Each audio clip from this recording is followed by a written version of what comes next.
3 Juli 1922 Taman Siswa didirikan oleh Ki Hajar Dewantara. Taman Siswa, jadi sebenarnya ini kenapa beri nama Taman Siswa? Itu sebenarnya kalau panjenengan baca filosofinya, beberapa buku dari Ki Hajar Dewantara itu memang konsep taman. Jadi konsep taman menyiapkan anak. Kalau anak-anak mendengar kata taman itu ada rasa bahagia, ada rasa senang, ada rasa pokoknya suka lah gitu. Kalau mendengar kata taman itu konsep dasarnya. Jadi sekarang sudah mulai banyak sekolah yang menerapkan kembali ke konsep ini. Jadi beberapa menerapkan konsep, ada yang mendesain sekolahnya dengan perkebunan, ada yang mendesain sekolahnya dengan bentuk taman dan seterusnya. Jadi ini kembali ke konsep taman. Lanjut. Nah, dasar pemikiran Ki Hajar Dewantara itu manusia memiliki daya jiwa yaitu cipta, karsa, dan karya. Jadi pendidikan yang menekankan pada aspek intelektual belaka hanya akan menjawab peserta didik dari masyarakatnya. Jadi kalau pendidikan, kalau menurut Ki Hajar Dewantara, kalau pendidikan hanya menekankan aspek intelektual, maka ini bukan salah, tetapi kurang tepat. Akan justru membawa seseorang atau peserta didik itu menjauh dari kehidupan masyarakatnya. Kalau yang ditekankan adalah intelektualnya atau hanya kemampuan mungkin otaknya saja, tapi tidak hal yang lain. Nah, salah satu hal yang menarik dari ungkapan Ki Hajar Dewantara itu adalah bahwa seorang pendidik atau guru itu bagaikan petani atau pekebun, tukang kebun. Jadi kalau tukang kebun dia akan menanam, kemudian ada tumbuhan apalah itu yang ditanam, maka dia akan, tukang kebun itu hanya akan memfasilitasi sehingga pohon tersebut tumbuh dengan baik, kemudian menghasilkan buah sesuai dengan tanaman tersebut. Sering ada ungkapan, jangan pernah mengharapkan pohon mangga berbuah apel. Kadang-kadang di dalam pendidikan itu meninggalkan konsep ini. Jadi menginginkan seseorang menjadi yang bukan dirinya. Padahal kalau kita sebagai guru, sebagai pendidik itu sebenarnya hanya memfasilitasi. Kalau kita menanam satu tanaman misalnya, maka perlu dipupuk, kemudian kalau ada hama kita harus membersihkan, menyiapkan lingkungan yang bagus sehingga tanaman itu tumbuh dengan baik. Itu konsep di dalam pendidikan.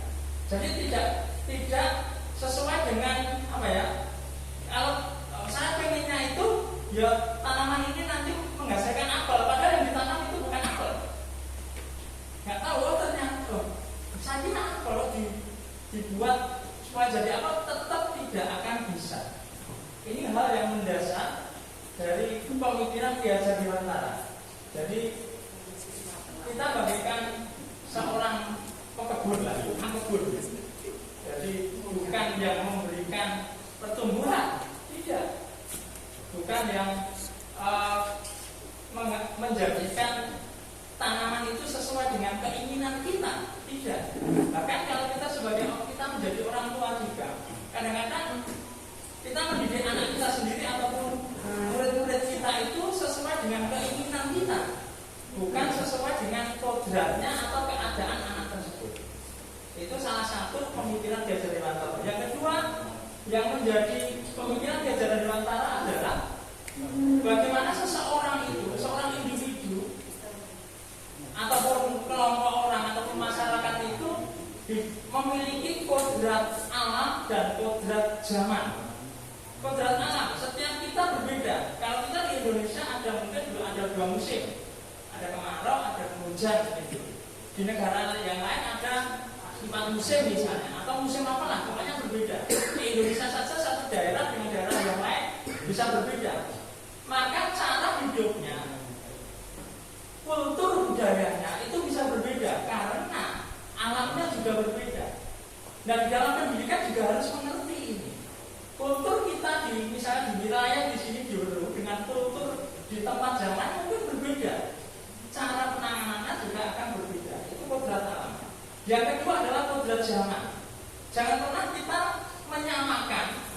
kondisi sekarang ini dengan kondisi zaman kita dulu.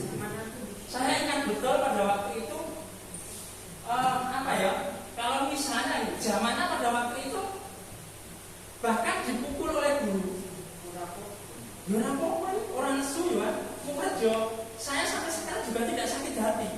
Karena memang saya salah gitu. Saya memang salah, ya enggak apa-apa. Sampai sekarang justru membekas. Saya ingat guru saya itu.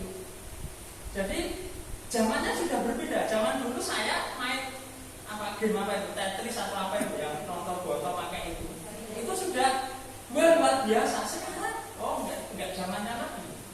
Bahkan di era sekarang pekerjaan yang dulu tidak ada sekarang ada. Yang dulu tidak pernah terpikir sekarang ada.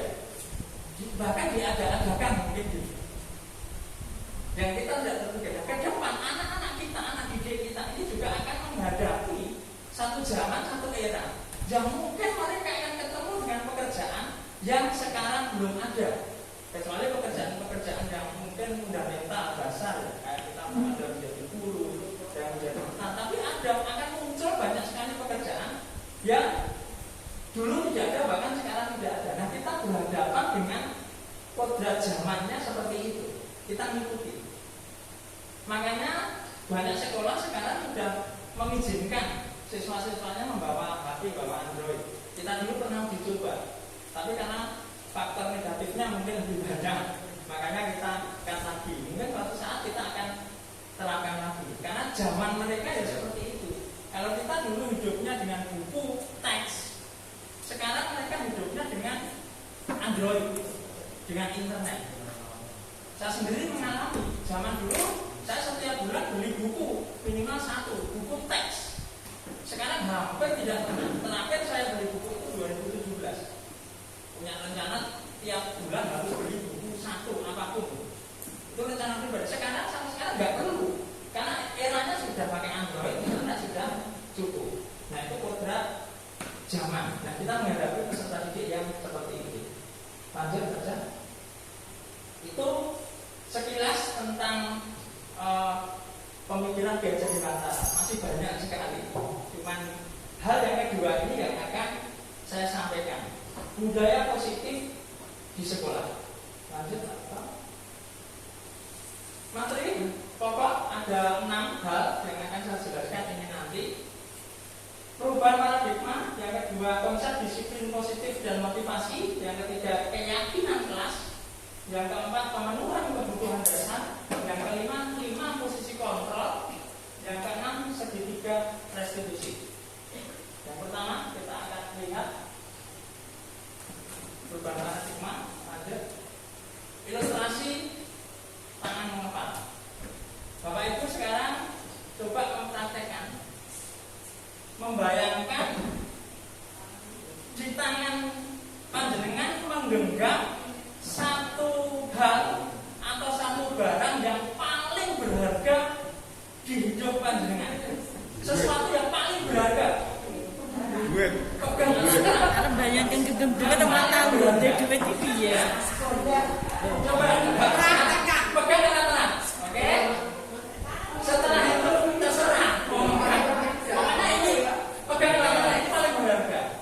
Sekarang silakan dengan sampingnya yang satu dilepaskan. Sekarang temannya yang satu mencoba meminta barang tersebut. Barang tersebut berharga. Silakan. Sudah nggak boleh tetap terpegang. Dipegang, gitu kan? Nggak boleh. Ya. Temannya ya. Oke. Nah, itu sesuatu yang berharga. Orang lain akan minta nggak boleh. Kapan dia akan boleh? Pada waktu yang punya ini mengizinkan. Pada waktu saya yang menggenggam ini mengizinkan. Dipaksa mungkin akan raiso. Nggak boleh. Tapi pada waktu diizinkan oleh yang ibunya, silahkan. Nanti akan ada penjelasan di belakang. Itu ilustrasi sedikit. Lanjut Pak Renta. Untuk membangun budaya positif, sekolah perlu menyediakan lingkungan yang positif, aman dan nyaman agar murid mampu berpikir, bertindak dan mencipta dengan merdeka, mandiri dan bertanggung jawab. Jadi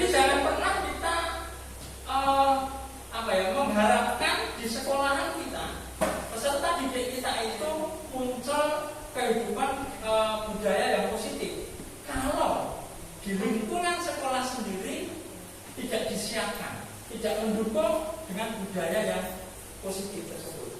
Banyak hal. Kita kalau dari sisi fasilitas fisik sudah sangat bagus sekolah kita. Fasilitas untuk pendidikan sudah sangat bagus. Lingkungan fisik sudah sangat bagus. Nah, itu perlu disiapkan sehingga budaya positif di sekolah itu tercapai. Lanjut. Salah satu strategi yang perlu ditinjau ulang adalah bentuk disiplin yang dijalankan selama ini di sekolah-sekolah kita, Yang perlu ditinjau bentuk disiplin yang kita terapkan kepada siswa itu bagaimana ini? Itu perlu kita berpikir ulang. Apakah disiplin yang kita terapkan ini seakan-akan kita mengulang-ulang, meminta anak disiplin, harus disiplin, tetapi ternyata budaya positif itu tidak terbentuk. Nah, kalau itu terjadi, siapa tahu ada yang salah dengan penerapan kita disiplin di sekolah. Yang kita lakukan sudah baik, tapi kenapa kok itu tidak terbentuk ya? Budaya positif tentang disiplin itu tidak terbentuk. Siapa tahu itu ada sesuatu yang mungkin kurang tepat di dalam kita menerapkan. Lanjut. Beberapa miskonsepsi tentang kontrol. Ini miskonsep. Ya, kalau Bapak Ibu itu salah tulis itu ilusi dari sini. Ilusi guru mengontrol murid. Jadi guru yang mengontrol murid itu miskonsep, konsep yang salah. Kalau guru yang mengontrol murid, jadi kadang-kadang kontrol lah muridnya dikontrol, mungkin bisa sekali waktu, tapi ketika itu terjadi, maka akan hilang lagi, tidak akan terkontrol lagi mungkin itu. Yang kedua, ilusi bahwa semua penguatan positif, efektif dan bermanfaat. Kita bisa memberikan penguatan yang baik kepada siswa. Oke, baik. Tapi tidak semua hal itu bisa membuat siswa memiliki budaya yang positif. Ada perubahan yang signifikan. Melakukan penguatan, ada materi apa, ada materi itu ya. Kemudian ilusi bahwa kritik yang membuat orang merasa bersalah dapat mematahkan karakter. Kita mengkritik sehingga orang merasa bersalah. Itu penguatan karakter. Itu ternyata miskonsep, konsep yang kurang tepat. Merasa bersalah dan menyadari kesalahan itu berbeda. Jadi kadang-kadang mungkin kita sering membuat orang itu kalau mendengar omongan itu merasa bersalah, padahal masalah itu bisa saja terjadi. Jadi yang terakhir, ilusi bahwa orang dewasa memiliki hak untuk memaksa. Kalau kita merasa orang dewasa memaksa, misalnya gitu. Nah itu miskonsep. Lanjut. Oke, ini saya bandingkan antara stimulus respon, kemudian ada teori kontrol, ya terhadap pandangan tentang dunia. Yang pertama, kalau stimulus respon itu realitas, kebutuhan kita sama. Kalau teori kontrol, realitas kebutuhan kita itu berbeda. Saya pikir ini banyak kita sudah mengetahui tentang kaitan dengan kita memilih atau berada di teori kontrol ini. Jadi makanya kalau dalam pendidikan kita mendidik peserta didik kita, kalau kita memakai stimulus respon, kebutuhan murid itu sama, berarti kurang tepat. Kebutuhan murid itu berbeda, kebutuhan kita itu berbeda. Itu teori kontrol. Yang kedua, semua orang melihat hal yang sama, setiap orang memiliki gambaran yang berbeda. Kita mengajarkan kepada siswa sesuatu. Kita berharap atau menganggap murid juga menganggap hal yang sama seperti yang saya anggap. Tidak. Murid mungkin punya gambaran yang berbeda. Beberapa waktu yang lalu saya pernah ngisi webinar dengan ada beberapa yang ikut, saya ngasih contoh. Ada lembar jawab siswa dijawab SD, saya nggak tahu itu juga viral di internet. Dikasih nilai 0 besar, bahkan merah, dicoret. Salah satu pertanyaannya begini: ikan hidup di titik-titik. Di mana? Air. Siswa tersebut gambar akuarium, ada ikan, ada air. Sapi berkembang biak dengan titik-titik. Dengan apa? Beranak ya, bukan berduri-duri. Ternyata dia gambar sapi besar dengan sapi kecil. Semua dicoret besar. Nah mungkin ini menganggap siapa tahu soalnya yang salah. Soalnya yang salah. Tidak ada ketentuan. Dia harus menjawab dengan teks. Setelah diteliti, semua jawabannya itu betul. Dari 10 soal kalau tidak salah, itu betul. Bahkan dia burung terbang dengan apa itu gambar saya, makanya itulah. Pokoknya selalu dengan gambar. Berarti anak tersebut tahu ikan hidup di air itu tahu. Cuma jawabnya itu tidak ditulis air, digambar. Misalnya gitu. Ada lagi yang begini. Ada lagi contoh yang lain. Ibu mempunyai 3 telur. Kemudian ibu ingin membuat roti. Bagaimana caranya agar telurnya tidak habis? Dijawab apa? Nggak usah bikin roti. Nggak usah bikin roti. Pertanyaan yang aneh.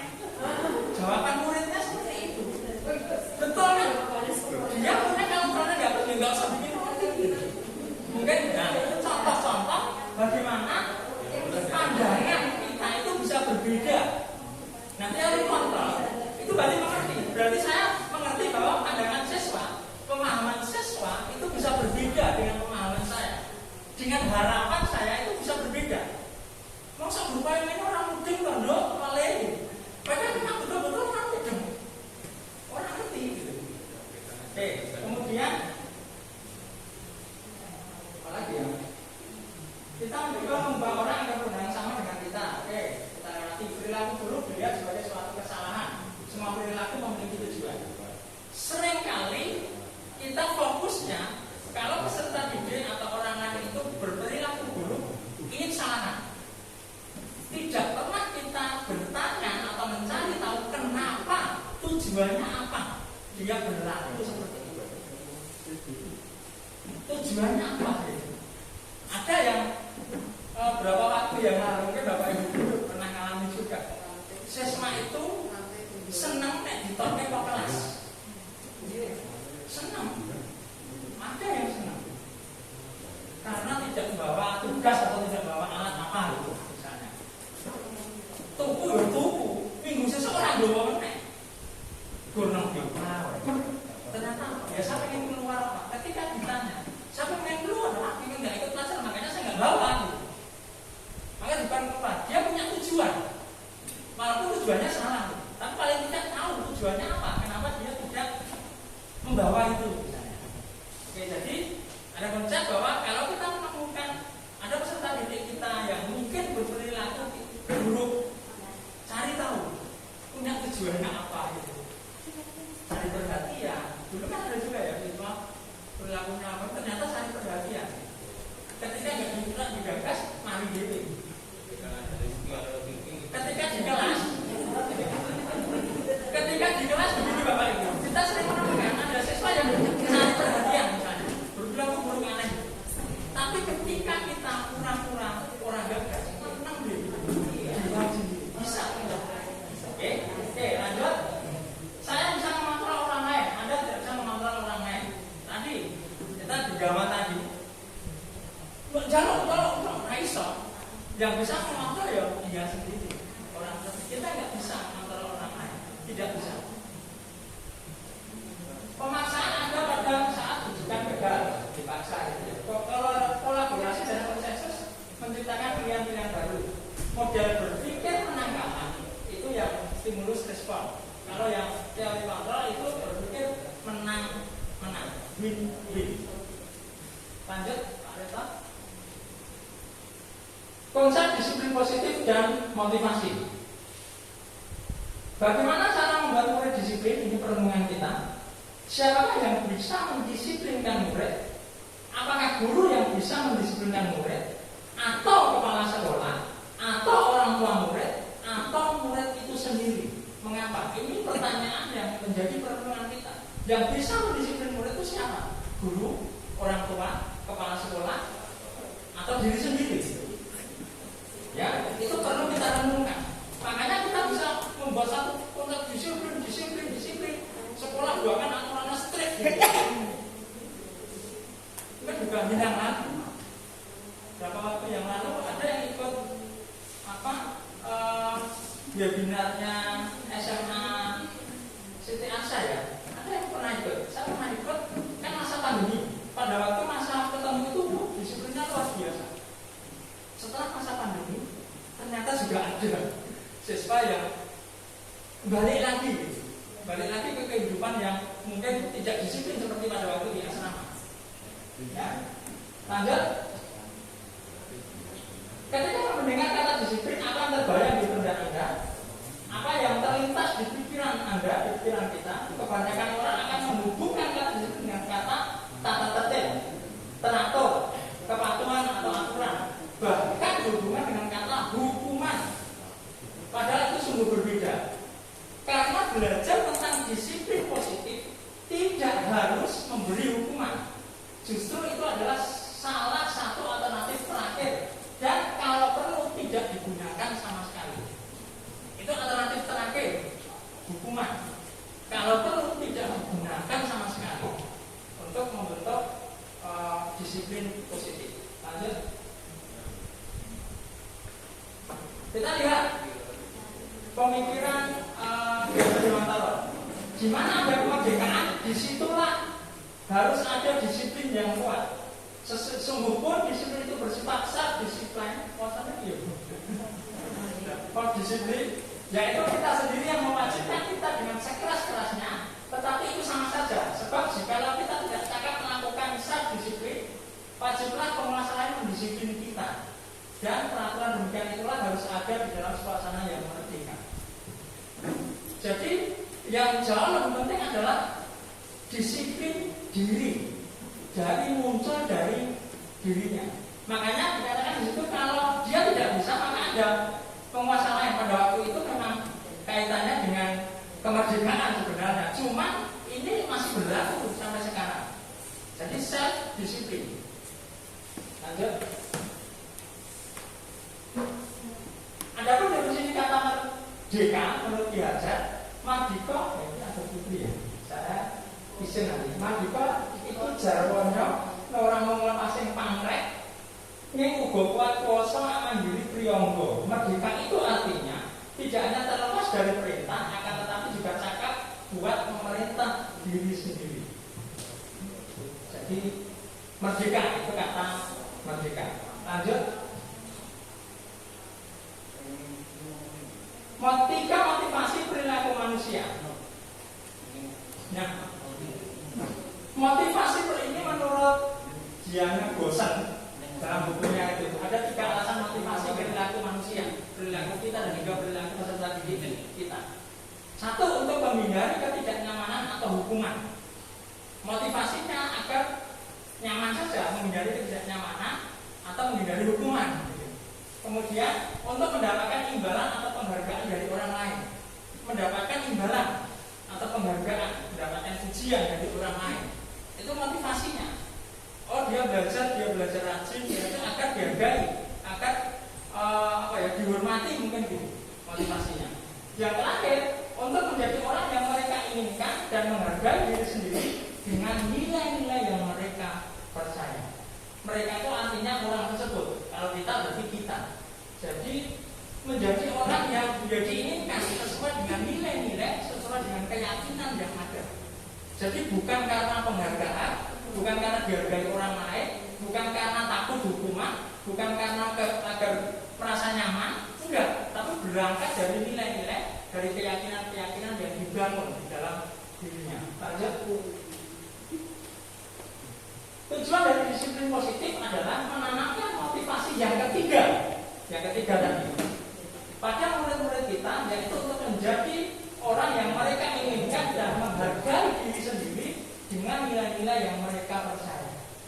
Maka ketika ini ada di dalam siswa kita, di dalam peserta didik kita, mudah ada nilai-nilai yang ditanamkan, ada keyakinan-keyakinan yang sudah muncul dalam dirinya, maka disiplin positif itu akan muncul.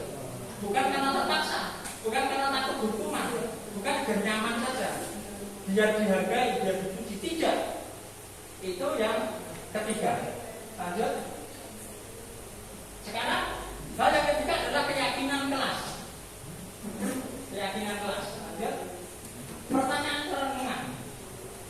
Mengapa keyakinan kelas? Mengapa tidak peraturan kelas saja? Atau kalau dalam sekolah berarti keyakinan sekolah, tidak peraturan sekolah.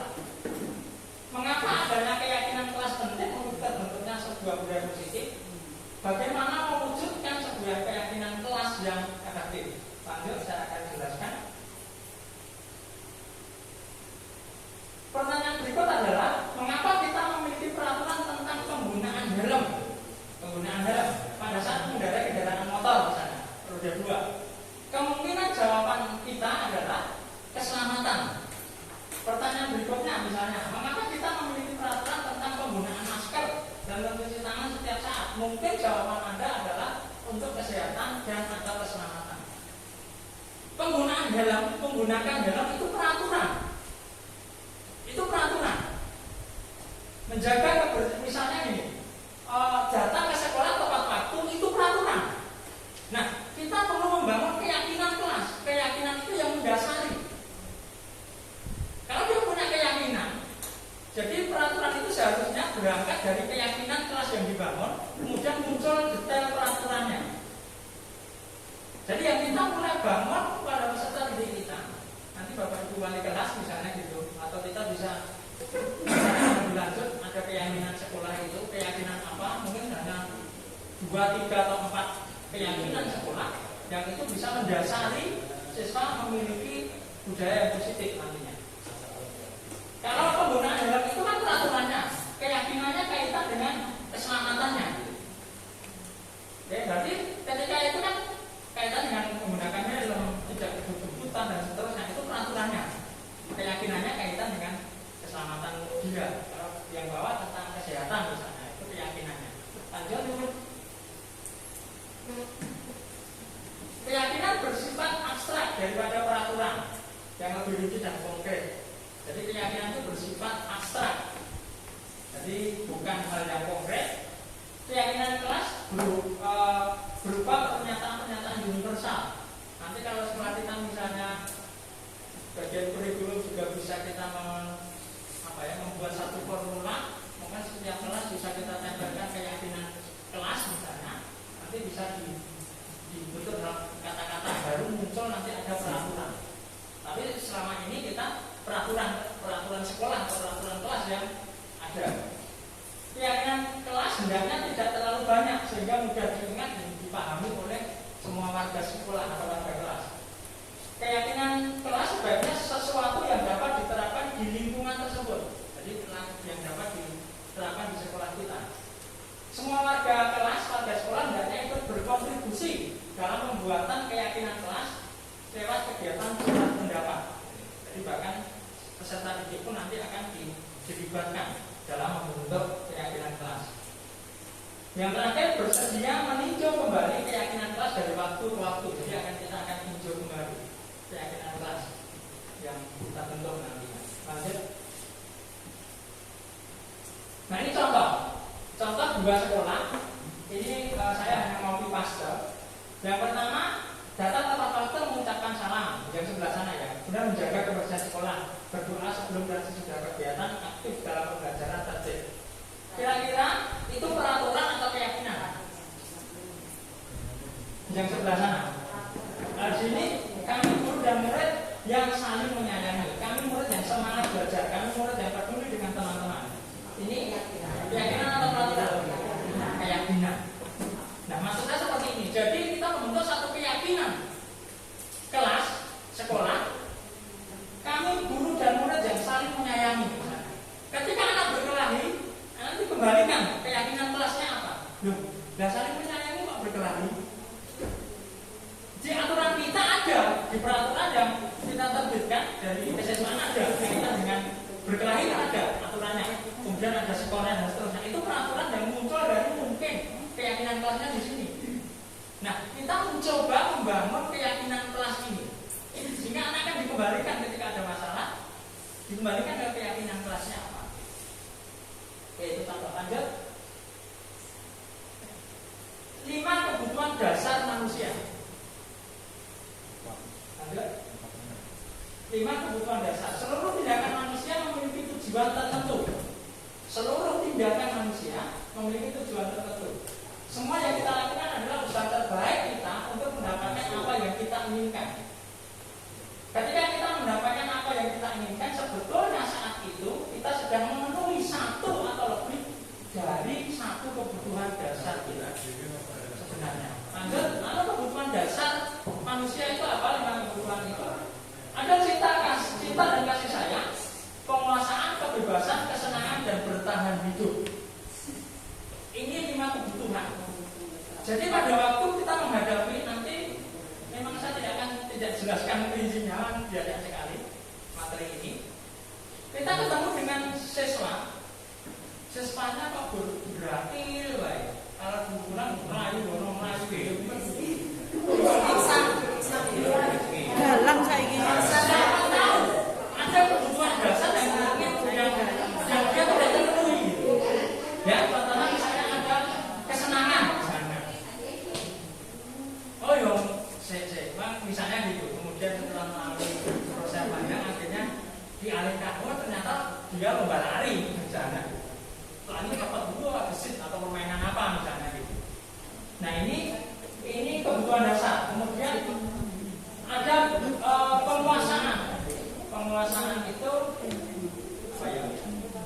Menguasai atau terhadap sesuatu gitu. Jadi dia apa ya? Mampu lah, ada satu kemampuan, ada kemampuan yang dimiliki. Kemudian kebebasan. Jadi kita itu punya kebutuhan kebebasan, free. Kebebasan tidak ingin dikekang, tidak ingin diatur, itu dasar, tujuan dasar kita. Kemudian kesenangan. Jadi ada, mungkin kita ketemu peserta didik kita itu kesenangan. Ada kebutuhan dasarnya itu kesenangan. Makanya pada waktu berapa waktu saya menerapkan dari konseling itu mencoba menggali dia melakukan itu kenapa, kebutuhan dasar yang mana yang dia belum terpenuhi atau harus dipenuhi. Dari situ kemudian bertahan hidup. Nah ini pasti bertahan hidup. Ya, lanjut. 5 posisi kontrol. Nah kita nanti akan ketika saya menjelaskan ini, kami menjelaskan itu, Pak, kita seringkali kita ketemu dengan peserta didik, dengan siswa kita berada di mana? Posisi kontrol kita itu berada di mana? Pada waktu menangani masalah-masalah peserta didik. Lanjut. Berikut ini akan disampaikan satu model disiplin yang berpusat pada murid dan dikembangkan oleh Diana Gosen dengan pendekatan restitusi yang disebut dengan 5 posisi kontrol. Ini bukan dari ahli ya, cuma nanti kelihatannya kita terwakili dari 5 posisi tersebut. Kita berada di mana? Yang pertama, penghukum. Ya, penghukum itu seorang yang menghukum bisa menggunakan fisik maupun verbal. Fisik maupun verbal. Orang-orang menjalankan posisi ini, posisi kontrol. Kita misalnya mengatakan diri sebagai penghukum, posisi kontrol itu senantiasa mengatakan bahwa setelah memerlukan sistem atau alat yang dapat lebih menekan murid-muridnya lebih dalam lagi. Sekolah yang beraturan, sekolah itu punya aturan, kamu harus begini, mau begini dan seterusnya. Makanya ada hukuman, ada ini, mungkin gitu ya. Kemudian guru-guru yang menerapkan posisi penghukum akan berkata, ini hanya contoh. Patuhi aturan saya atau awas, nanti nilaimu tak berani. Misalnya gitu. Kalau awas, nanti suruh lari 10 kali. Yang dulu olahraga pas ya, lari bos kesan olahraga. Kamu selalu saja salah, selalu pas, selalu yang terakhir selesai. Kata-katanya seperti itu. Guru seperti ini senantiasa percaya hanya ada satu cara agar pembelajaran bisa berhasil, yaitu dengan cara dia. Ya, jadi guru tersebut percaya itu berhasil dengan cara dia, cara guru tersebut.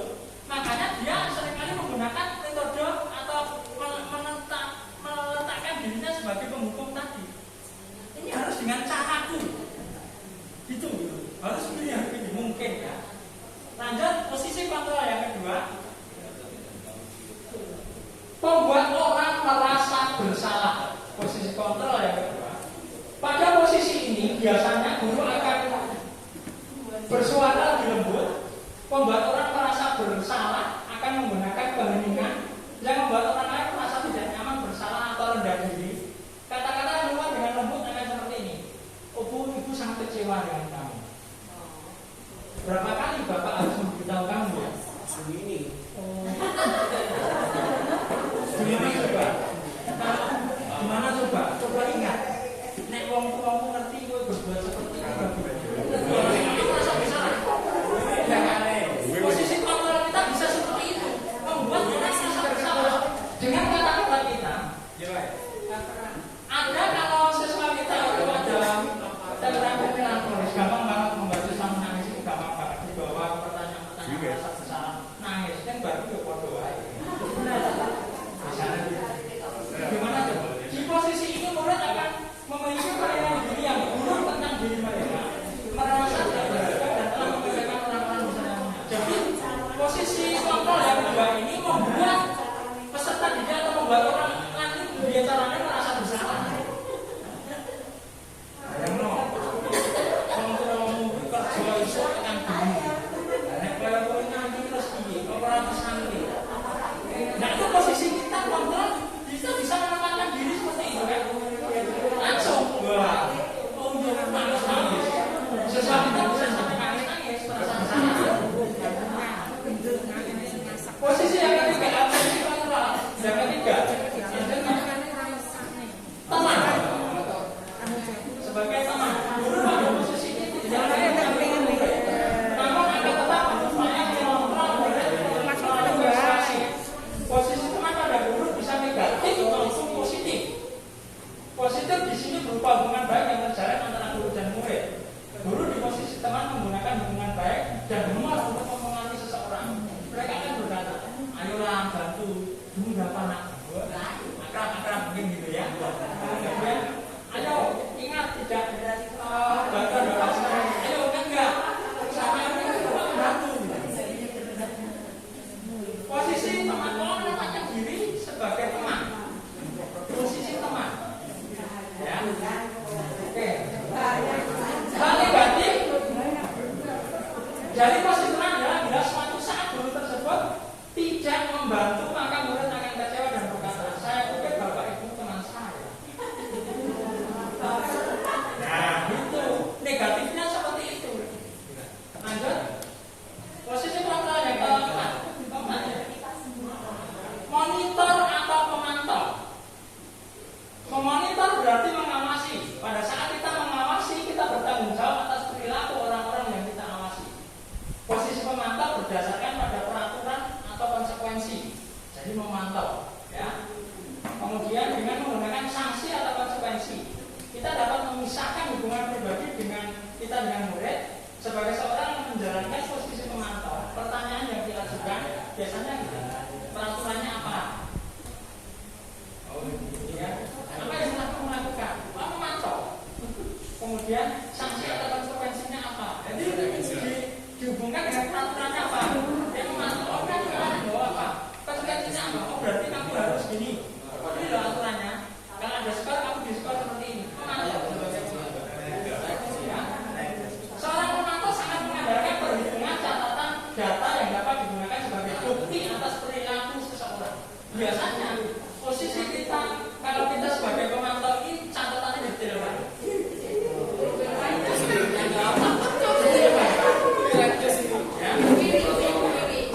detail. Nah mantau dulu. Nggak salah ini kita tidak sedang salah benar ya.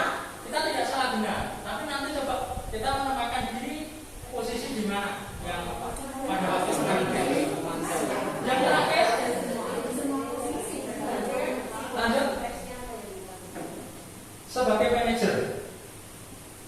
Posisi terakhir manajer adalah posisi mentor di mana guru berbuat sesuatu bersama dengan murid, mempersilahkan murid mempertanggungjawabkan perilakunya, mendukung murid agar dapat menemukan solusi atas permasalahan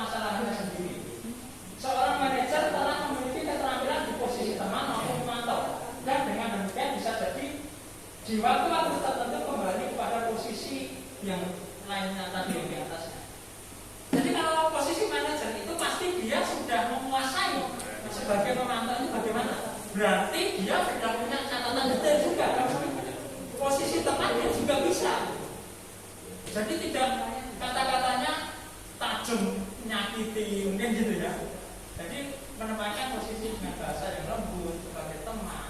Namun yang manajer akhirnya membawa siswa itu menyadari kesalahannya, menyadari sendiri kesalahannya, bukan karena merasa bersalah dari ucapan kita. Itu posisi manajer. Nah ini akan dikembalikan kepada keyakinan kelas yang sudah dibentuk. Nah ini kan prosesnya panjang. Jadi kembali ke keyakinan kelasnya apa? Kamu datang terlambat misalnya, terlambat. Padahal keyakinan Pak datang terlambat. Coba kembali ke keyakinan kelas. Tadi ada satu contoh misalnya, kami akan giat belajar, semangat belajar. Semangat kan abstrak. Tapi ketika dia datang terlambat, itu keyakinan kelasnya apa? Semangat tadi. Loh Pak, oh ya Pak, berarti saya nggak. Akhirnya ngerti keyakinannya. Nah ini 5 posisi kontrol. Lanjut Pak. Terakhir, segitiga restitusi, pemulihan, penyelesaian. Jadi kemarin saya sudah mempraktekkan dari dulu, tapi kasusnya memang saya buat. Ya, jadi segitiga restitusi, menstabilkan identitas, validasi tindakan yang salah, menanyakan keyakinan, menstabilkan identitas. Artinya begini, jadi ada lanjutnya ada apa? Saya tulis saja. Sudah bisa. Oke, ini langsung saya jelaskan saja. Ini saya terakhir. Menstabilkan identitas. Jadi pada waktu misalnya gini, ada sesuatu melakukan satu kita anggap kesalahan. Biasanya apa ya? Kita langsung menjudge mungkin gitu ya. Nah ada kata-kata ini contoh kata-kata menstabilkan identitas itu begini contohnya. Semua orang pernah berbuat salah. Nah ini juga pernah berbuat salah. Contoh ya. Itu contoh menstabilkan identitas. Nah setelah itu kemudian dibawa dan stabil. Oh ya. Berarti memang jadi tidak langsung menohok dia gitu. Semua orang pernah berbuat salah. Pak Adi pernah berbuat salah. Misalnya itu hanya contoh kalimat. Nanti Bapak Ibu bisa searching di Google contoh-contoh itu. Kemudian validasi tindakan yang salah baru masuk kepada tindakan yang tadi kita anggap salah. Gitu. Jadi kemudian menurutmu ini yang kamu lakukan bagaimana? Dia akan cerita sendiri. Ya enggak apa-apa. Enggak apa-apa itu sama orang itu juga enggak apa-apa. Saya biasa-biasa saja. Ya sudah, jangan kita membuat dia merasa bersalah. Enggak, kita gali lebih dalam lagi. Kenapa kamu melakukan itu? Nah, ketika validasi, ketika sudah valid, oh ya, dia akhirnya sadar, ini saya bersihkan ya. Sadar ada dia menyadari kesalahan, kemudian menanyakan keyakinan. Ya, keyakinan. Kalau kita sudah punya keyakinan kelas, kita sudah membuat satu formula atau bentuk keyakinan sekolah yang kita bisa terapkan itu, kemudian dikembalikan lagi ke keyakinan kelas. Oh iya Pak, misalnya itu kasus anak berpaling. Oh iya Pak, kan kaitan dengan guru dan siswa saling menyayangi. Kalau saya dengan teman saya berkelahi, berarti saya melanggar keyakinan kelas, saya melanggar keyakinan saya. Jadi akan kemudian tahap selanjutnya penyelesaian. Jadi budaya positif 6 hal tadi yang saya jelaskan ini akan membuat satu kondisi di sekolah, satu kondisi di kelas kita itu akan jauh lebih baik dibanding dengan kita apa ya, mungkin capek-capek dengan apa ya, sekedar aturan dan aturan disiplin dan seterusnya. Tapi kalau di dalam diri siswa tidak ada dibangun keyakinan, menjadi keyakinan kelas, maka akan sia-sia. Nanti akan selesai, ya selesai ucapnya, siswanya lupa lagi. Berapa waktu saya memberi salah satu materi di bimbingan konseling pada